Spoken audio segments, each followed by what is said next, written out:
Hello, my name is Dr. Ben Thompson. Have you had a hearing test that showed your hearing is in the normal range, but you're suffering with tinnitus or hyperacusis? I want to share my success using the device called the ear level sound generator.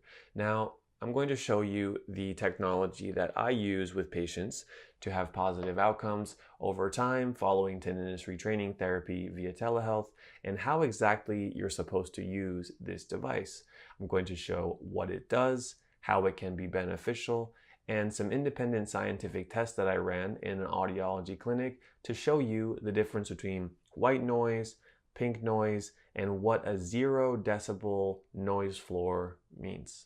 Welcome to my YouTube channel. Thank you for being here. Let's get right into it. No intro this time, all right? So Soft Touch Labs is a company that makes these devices, and they can be obtained through different healthcare clinics, and ours is a telehealth clinic. We're able to service it. When you put this device up behind your ear, I'll show a picture of how it looks on my ear. You can see it's slim, it sits up and behind the ear, it's very small, and it's very comfortable to put in your ear. This is used for tinnitus and hyperacusis treatments. So following tinnitus retraining therapy, we're going to use low level sound therapy for most hours of the day. And for those who are in their home space, let's say a home office, and they never leave their house, then getting sound therapy from a speaker in their room is usually good enough. But for those who are moving around, working in different places, have more active lifestyles, then having something that sits on your ear that can be used in the hyperacusis and tinnitus management, that's going to be very effective. So that's why these devices were designed for someone like you. And let me walk you through the pros and cons of why you might consider this, and I'll share some stories of different patients who have used them with success. The first thing I want to show you is the difference between white and pink noise. I ran these devices through a system called the speech mapping, and that is the premier way to test devices that go in the ear at an audiology clinic. As you can see on the screen now, the top line, that's actually the white noise response, and then the pink line just underneath it is the pink noise response. At the very bottom you can see that line, and that is actually the measurement of my ear when there's nothing in it. So I put this little microphone tube in my ear canal and I recorded the real response in my ear of sound in a quiet place. That's the bottom line. The next line up, that pink line, is the maximum output of these devices playing pink noise. You can see there's a little difference there on the far right side of the screen. And just above that is the top line, which represents the white noise. So the difference between pink noise and white noise is a high frequency change. Pink noise does not have as much high frequency stimulus. White noise has more high frequency stimulus. You may have found that certain sound therapies mix better with your tinnitus rather than others. For most people, you're going to try different types of sound therapy and come to a conclusion about what works for you. Once you find a sound that you can put as a neutral background sound, then I advise keeping that sound, maybe changing it a little bit to have some variety. But finding a good sound and just keeping it in the background steady so you don't have to think about it. You're following the tinnitus retraining therapy protocol for tinnitus or hyperacusis, and these devices would be on your ears throughout the day. So you don't have to think about following it, and it happens automatically. And that's really easy and functional for most working adults who are still trying to focus and have a life. Now, what else we need to discuss here is that when you're controlling for pink noise or white noise, you can adjust the volume. As you can see here, these devices have a very little knob. I'll try to show some pictures on the screen as well. They have a very little knob, and if you adjust that knob higher or adjust that knob lower, that will change the volume. If you push the knob for about 2 seconds, that will change the program from pink noise to white noise. When you close the little battery door and you put these in your ears, it's going to sound like nothing. It starts at what's called a 0 decibel noise floor, and it starts at nothing. And that's because those who have sound sensitivity and sometimes tinnitus, putting something in the ear that immediately makes a sound or a beeping noise can be triggering. So I understand what it's like to have sound sensitivity and hyperacusis because I work with telehealth patients like that. Our team of providers works with telehealth patients all day. So we understand. And having something that starts more gentle when you put them in your ears, and then you can go up from there, each individual ear, that's very beneficial. So again, these devices are for patients who have had a hearing test for within the normal limits or a normal hearing test.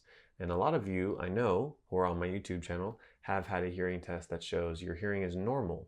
Well, it's obviously not normal because what you're experiencing is not normal, and the tinnitus or hyperacusis can be managed properly. I've found devices just like this to be some of the best ways to do it. You cannot buy these types of devices online yourself. It has to come through a professional. That's a caveat. Now let's get into the pros and the cons. Pro number one is that the Tranquil 2 devices are small and discreet. You really can't see them. The Tranquil 2 come in 4 different colors, so you can match your hair or your skin color. They come in beige, brown, silver, and black. In our experience working with telehealth patients, these devices are easy to use and reliable. There's not as many electrical components as a hearing aid, for example. So when it's in your ear, it has less of a risk of going out from humidity or something of that sort. Oftentimes I hear from patients that these devices last years and years, and after the retraining period, if they were to have a spike in tinnitus, my patients tell me that it's nice to know that they can just use the sound generators to have a way to cope or manage the tinnitus for a few days during a spike period, for example. One con for the Tranquil 2 is that these devices are not Bluetooth connected to a smartphone. They're not designed to be taking phone calls or making adjustments through an app or streaming sounds through your ears. Now, I've heard some patients love that because they don't want any extra Bluetooth, electromagnetic signals going around their head all the time, and they want something simple that they can just put on and don't have to think about, don't have to worry about the Bluetooth connectivity. So I listed this as a con because some people want that, but I've had many patients succeed for hyperacusis and tinnitus therapy treatment without it. So it's something to consider. Just wanted you to know that. I hope you've had the chance to explore the other videos on my YouTube channel. What you've probably learned is that tinnitus and hyperacusis, sound sensitivity, they are both manageable. They're both quite manageable, and that's what an audiologist like myself can specialize in using telehealth. The tinnitus retraining therapy protocols lay out a plan of 6 to 18 months of nearly constant, most hours of the day, sound therapy. And using the Tranquil 2, I've had a lot of success of having that sound therapy as part of your retraining period to provide real-time relief and long-term positive neurological effects to the auditory system. Do not overlook sound therapy. I know it seems simple, but it does have a big impact on managing tinnitus in my professional experience. Once that retraining period is over, then this sound therapy doesn't have to be used anymore, or it can be used as needed if you had a spike years down the road. And that's a big message to share for sound therapy protocols for tinnitus.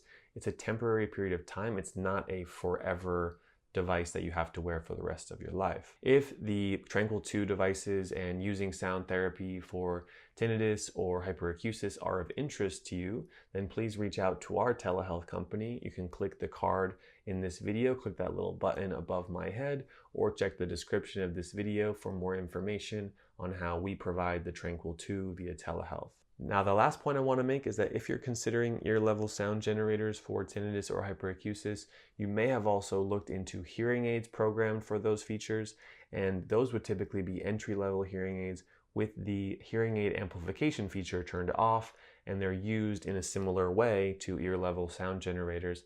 The main difference here is that the hearing aids would have some Bluetooth streaming options, whereas the ear level sound generators do not have that feature.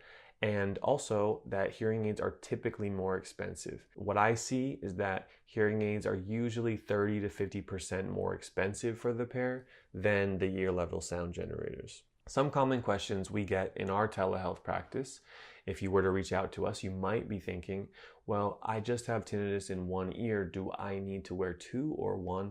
We do recommend 2, that is following the protocols. We recommend using a pair of devices for unilateral or asymmetrical tinnitus. It has positive neurological effects when it's stimulating both areas of the auditory brain. And if you didn't do that, sometimes we hear that the tinnitus shifts to the good ear, and we don't want that. Some other questions would be, what about a return policy? Can I try them out? click the link in this video, as I said earlier, or contact us through our website and we'll be able to help you understand more about that. Other questions would be, how do I use them? Am I a right candidate?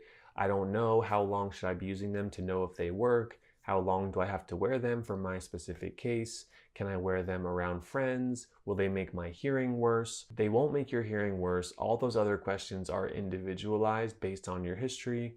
That's what we specialize in here. So please reach out to us, follow the links to our website, and we'll be able to consult you if you had further questions. Thank you again for being here on my YouTube channel and watching this video. My name is Dr. Ben Thompson. I'm an audiologist helping people with tinnitus, hyperacusis, or hearing loss. Thank you so much, and we'll talk to you soon.